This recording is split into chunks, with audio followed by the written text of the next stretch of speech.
Flooding will be the biggest threat we face from Hurricane Idalia, but it's not the only threat.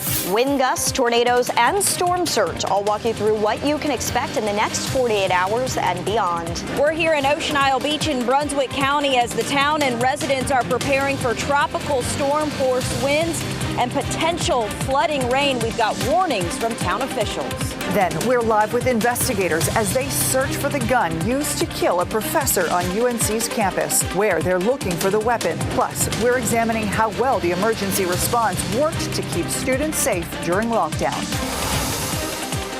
Tonight, we are following several updates. One day after a professor was killed on UNC's campus, the suspect, a doctoral student, made his first court appearance today. Investigators are still searching for the gun that was used, and the community is making plans to honor that professor's life. We are going to get into all the details of that story in just a moment. But first, we begin with Hurricane Idalia, expected to slam into Florida's Gulf Coast tomorrow. Thanks for joining us. I'm Dan Haggerty. And I'm Ashley Rowe. Taking a look at the Category 2 storm right now. It is expected to bring heavy rain and flooding to North Carolina, with most of our area under a flood watch. We have live team coverage of the impacts from our coast all the way down to Florida ahead of the landfall. We want to begin with meteorologist Kat Campbell in the WRAL Severe Weather Center. Kat, we're going to be watching the activity on the radar for a bit now. Yes, we are. And we have some storms out there right now to get to first. These storms are intense. Some 50-mile-per-hour wind gusts possible as the storms close in on both Chapel Hill and Durham. A lot of lightning, and this is going to be a torrential downpour and some lighter rain and lightning headed for Wake County. And parts of Cumberland County, including Fort Liberty, remain under a flash flood warning until 9 o'clock. Let's take a look at Florida's radar, though, lighting up with these outer rain bands from Idalia. We're seeing some intense rain move ashore there, and it's only going to pick up in intensity overnight into tomorrow morning. A Category 2 hurricane as it moves to the north at about 15 miles per hour, likely to make landfall as a Category 3 around 8 a.m. tomorrow morning. It will be a tropical storm as it moves along the Carolina coast, though, as we get into early Thursday, slowing down as it moves offshore. Tropical storm watches and warnings have been posted for the North Carolina coast. The warning here is in blue, and our watches are new this afternoon. At 5 o'clock, we had those issued, extending all the way up into Virginia. As for the timing, as I mentioned, the landfall is tomorrow morning. We'll see it move into Georgia and weaken throughout the early afternoon, with the rain bands reaching North Carolina tomorrow evening. We'll see the intensity of the rain really picking up tomorrow night, and some of the heaviest rain may fall while you're sleeping into early Thursday morning. It's looking like a messy morning commute on Thursday with heavy rain, but by lunchtime into the afternoon, the rain begins to lighten up on Thursday and eventually move out of here. Flooding is our primary concern. A flood watch in effect for most of us through Thursday night. 2 to 5 inches of rain will be possible. And one of our concerns is how Idalia interacts with this front, only helping to enhance rainfall. I'll have more on those projected totals coming up. All right, Kat, thank you. And of course, we are your place for this coverage. Look for more team coverage of Hurricane Idalia and the impacts coming up in just a few minutes.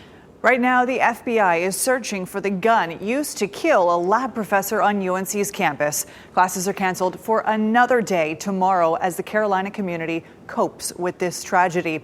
The accused shooter and student Tyler Shee made his first appearance in court this afternoon. He showed no emotion as the judge read the charges against him: first-degree murder and possessing a gun on educational property. Shee will remain in custody. In the last couple of hours, we learned he could face more charges. And as investigators search for that weapon, they're also looking for a motive. WRAL's Aaron Thomas is live where that search is happening and where that arrest unfolded yesterday. Aaron?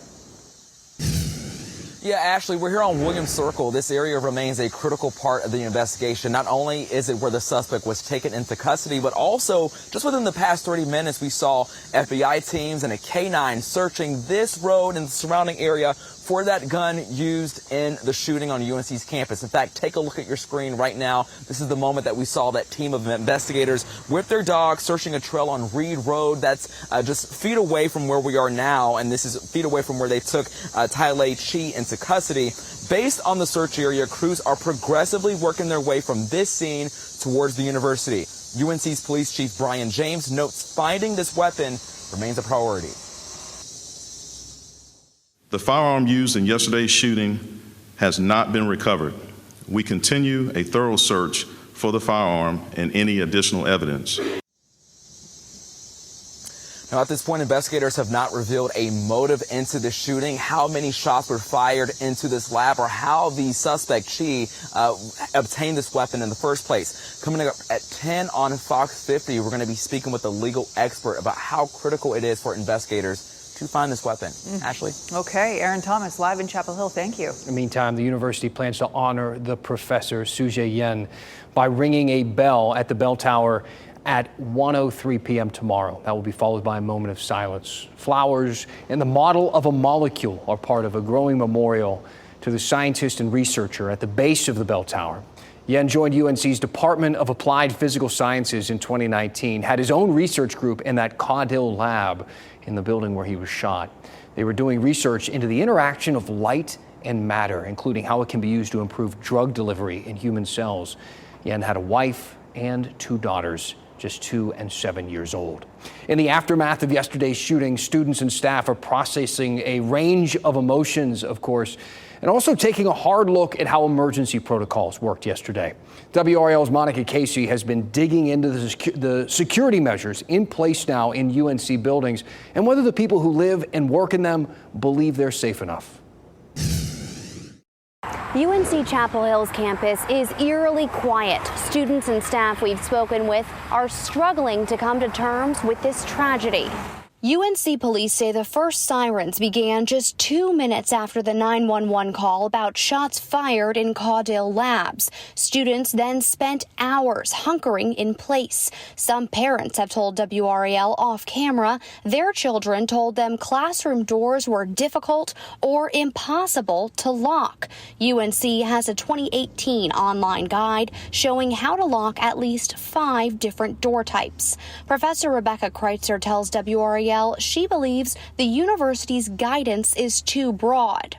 Some of the guidance, like stay away from windows and barricade entrance doors, is not necessarily something that you can do in all of the different teaching spaces on campus. Kreitzer wants more specialized training to deal with these types of situations. I think that there could be more training or guidance that's given to faculty members beyond just saying, here's a website with information. In a news conference, UNC Chancellor Kevin Guskowitz emphasized the existence of QR codes in each classroom with individualized information about each site. UNC Chief of Police Brian James also pointed to the variety of spaces on campus. We also do a number of security surveys where we go to specific buildings, and we do get a number of requests because the buildings are unique. I don't know that there are 2 buildings on this campus that are the same. James says there are lessons to be learned from the shooting. We will go back and look at anything that we could have done better, and we'll make sure that it doesn't ever repeat itself. In Chapel Hill, Monica Casey, WRAL News. A student-led vigil and call to action will be held at 9 o'clock tonight in the pit on campus. Then tomorrow night, a university-sponsored vigil will be held. That's at 7:30 as the community remembers the victim's life. You can also hear from his mentor tonight at 10 o'clock on Fox 50 and at 11 on WRAL. Now back to another major story, Hurricane Idalia. We have crews at our coast and waiting for its landfall in Florida. Let's begin with meteorologist Amy Wilmoth live in Cedar Key, Florida, after driving there in the WRAL storm tracker. Amy, what are you seeing right now? The winds seem to be increasingly whipping up. What a difference 30 minutes makes. The last time I was on air, it was pretty quiet. We had maybe 10-mile-an-hour winds. Winds are now, I just checked the storm tracker, the weather station on the storm tracker. We had a wind gust at 36 miles per hour. Still under tropical storm force winds, but the winds are picking up. It's now raining, and we have whitecaps on the ocean. Earlier, it was a little bit more of a gentle look here on the ocean. Folks here at Cedar Key definitely making some last-minute preps this morning. The restaurant just down the way from us, we spoke to one of the owners of the restaurant, said that they went through Hermine, and now they're having to prep for yet another storm. Take a listen. We have moved everything from our first floor to our second floor, only to know that maybe it'll be in the second floor too. And then if it's a Category 3, we worry about the roof being torn off. Right. With Hermine, it was a Category 1 hurricane. This is forecasted to be a Category 3 hurricane with a storm surge that's twice as high, perhaps, compared to Hermine. So they're definitely doing what they can here to prepare, but you also see a lot of doors and windows completely open. We can only assume that that's just so that the water that does rush in can also rush out. So folks here, again, preparing. Things are starting to get worse here. It will continue to deteriorate overnight tonight as this storm makes landfall tomorrow morning. We'll continue to track this storm as it makes its way through Georgia, then South Carolina, and then into North Carolina. We'll have more live reports starting tomorrow morning at 6 o'clock in the morning. We look forward to speaking with you. Can you imagine just the nervous anticipation, wondering if your roof is going to come off? Right. Amy Wilmoth, live in Florida in the WRAL Storm Tracker. Thank you. Amy mentioned the path. You know it well at this point. We will feel the impacts here in North Carolina, so we sent some crews to the coast. WRAL's Chelsea Donovan covering the storm from Brunswick County. She's live at Ocean Isle Beach for us tonight, where a tropical storm watch is in effect. Chelsea. Yeah, actually a tropical storm warning now, Dan. It's a beautiful evening here on Ocean Isle Beach in Brunswick County. You can see many of probably Labor Day weekend vacationers coming out and sort of playing in the surf, getting some shells. If you take a look, though, over to my right, you can see the Ocean Isle Pier, also busy this time of night, but you can see those waves really churning up. That's likely possibly a product of Franklin that's out at sea. But like you mentioned, we are now under a tropical storm warning here, and you wouldn't know it with this beautiful beach day, but you can see those waves increasing in size. However, Hurricane Idalia now on the minds of town officials here. They're already preparing residents for the south-facing beaches for tropical storm impacts as early as tomorrow night into Thursday.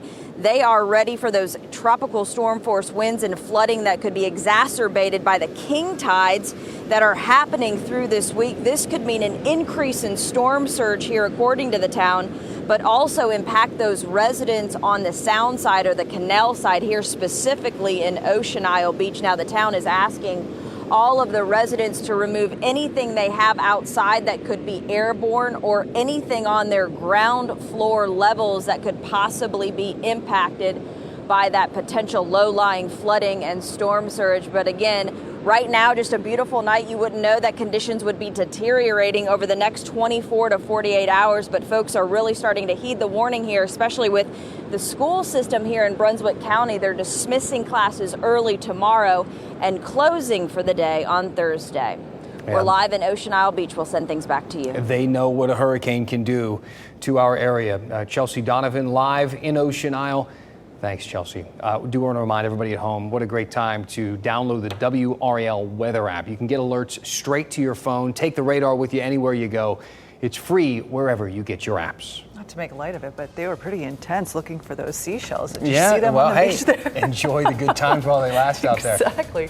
Coming up, Pfizer has started releasing some of its products from Rocky Mount. An update on the Rocky Mount facility's recovery effort more than a month after the tornado. Plus, it has been 1 year since a local man was stabbed to death in Atlantic Beach. And still, that murder is unsolved. How the family is pushing for answers and the changes going into place because of the crime. It was on this date last year, a man from Apex was stabbed in Atlantic Beach as he was getting ready for a fishing trip with friends. Randall Miller's murder was the first in Atlantic Beach in a decade. 1 year later, the case is still unsolved. WRAL reporter Liz McLaughlin spoke with the family, still searching for answers. Yes, if I was 16, he was 17. Sue Miller's high school romance led to more than 4 decades of marriage. He was a great guy. He was the love of my life. The past 12 months filled with painful days of learning how to live alone for the first time. I was a very faithful person, but it just, at times I keep thinking, why? Why me, you know? 1 year since her husband Randy Miller was murdered, stabbed as he was getting ready to go fishing in Atlantic Beach. Not a day goes by that, you don't have some memory come up and you don't think of Randy. He's always in my thoughts. Rick Cipher is one of the friends gathered at Sue's house to commemorate the tragic anniversary, unsettled that Randy's killer has never been found. I'm a little frustrated with the law enforcement. The State Bureau of Investigation and Atlantic Beach Police have been searching for the men in these videos, and a silver sedan tied to the case, without any major leads. So we'll look into anything that we can get, but right now there's just nothing concrete. With a $55,000 reward in the case, police are urging anyone with information to report it. And I hope that I hope somebody comes forward. Somebody knows something. Somebody knows something. As Randy's memory lives on through the people who love him. Liz McLaughlin, WRAL News. Oh, so hard for the family. If you know anything, call Atlantic Beach Police or Crime Stoppers. And Pfizer getting closer to normal operations after the tornado ripped through part of its site in Rocky Mount last month. A number of areas in the facility are operational, although the pharmaceutical company is still using a temporary warehouse to store product. A statement from Pfizer says the company has started releasing its products that were not impacted by the tornado. Those products are going to distribution centers. Pfizer does not say what those products are. We take a live look now. This is Marco Island in Florida behind us on that Gulf Coast awaiting Hurricane Idalia. Meteorologist Kat Campbell joining us now. We aren't seeing any impacts, of course, from the hurricane yet, but we do have our own batch of weather making its way through our area now. And, you know, we're worried about all the rain that Idalia is likely to bring North Carolina. Some areas are already dealing with some flood advisories, even flash flood warnings tonight. So let's take a look at our local radar. We've got an intense thunderstorm moving through Chapel Hill. That's headed for Durham. Some rain moving into Wake County. A little bit of lightning, and it's a steady rain, but not quite the storm that Chapel Hill is dealing with right now. And we continue to see additional showers and storms around Cumberland County, only adding to the flooding threat down there, where there is a flash flood warning in effect for Fort Liberty until 9 o'clock. Our storm chances 60% through 9 o'clock, 50% through midnight, and then tapering off after that. Let's take a closer look, though, at our flooding risk tomorrow. We've got a lot more rain on the way, especially as we get to this time tomorrow evening and into tomorrow night. That's when the rain really begins to pick up across the area. The flooding risk was updated today to high for our southern counties, including Fayetteville down to the coast. This is one of the reasons why tomorrow and Thursday are WRAL weather alert days. Here in Wake County, we are expecting a medium flooding risk. That also includes Wilson, Rocky Mount, a lower or more isolated risk in our northern counties. And let's talk about how much rain we could see. It could be a significant amount of rain, especially for the coastal plain and the coast, where there could be some areas that see up to 8 inches of rain in these rain bands that pass through from Idalia. We're also going to be watching a front nearby that may help to enhance some of these rain totals, and that's why we bumped up totals closer to 3 to 6 inches south and east of Raleigh, and still around the triangle, 1 to 3 inches of rain possible. Zooming in on some of the model estimates, the rainfall estimates, about 1 to 3 inches for the triangle, Rocky Mount, south and east of the triangle, 3 to 6 inches possible, perhaps 5 in Fayetteville, and lower totals in our northern communities. The latest track for Hurricane Idalia, still a Category 3 major hurricane at landfall in the morning. For us, as it passes by the North Carolina coast, right along the coastline, should be a tropical storm with winds of about 50 to 60 miles per hour. The strongest winds would be closest to the center of the storm. However, we are likely to see tropical storm force winds extend throughout much of the North Carolina coast and perhaps the coastal plain as well. Something important to note, over the weekend, we're likely to see the storm slowing down in the Atlantic, and that's going to churn up rough surf for us throughout the holiday weekend. So I expect dangerous rip currents to last through the weekend for beaches. Keep that in mind if you are traveling for Labor Day.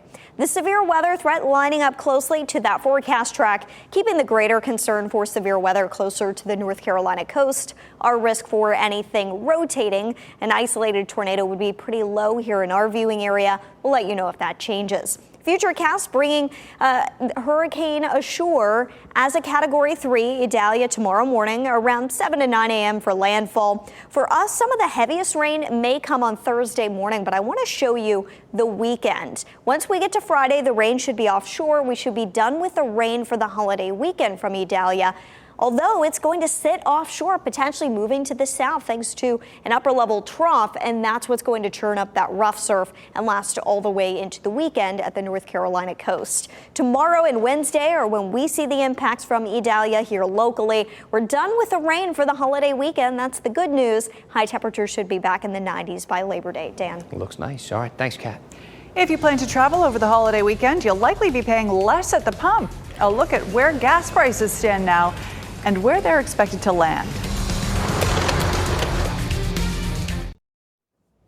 Thousands of troops stationed at Fort Liberty are preparing for deployment. The 82nd Airborne Division Combat Aviation Brigade Pegasus will deploy 1,500 troops to U.S. Central Command Area of Operations. 1,500 troops will replace the Mississippi Army National Guard. This is in support of the Combined Joint Task Force Operation Inherent Resolve. The timeline of the troops' departure is unclear at this point, but we're told they will deploy in small sections during the coming months. More than 500 people without work now after a North Carolina furniture company closed unexpectedly. Mitchell Gold and Bob Williams' permanent closure means 533 layoffs. The company had employees working in plants in Taylorsville and Hiddenite, as well as a third location in Statesville. Support will be provided for those who lost their jobs. This is the second furniture company to close in our state this month. Hey, some good news if you plan to hit the road on Labor Day. Gas prices expected to fall, which is good news ahead of your trip. Right now, the average national price, $3.82.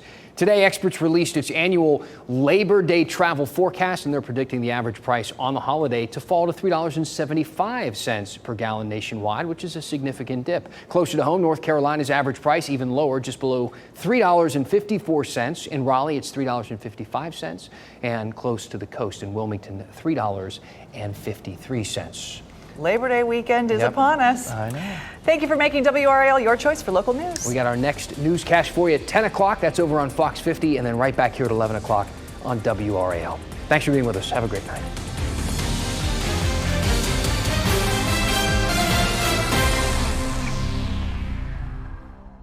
Keep watching WRAL News over the air Channel 34 and Spectrum Channel 1257.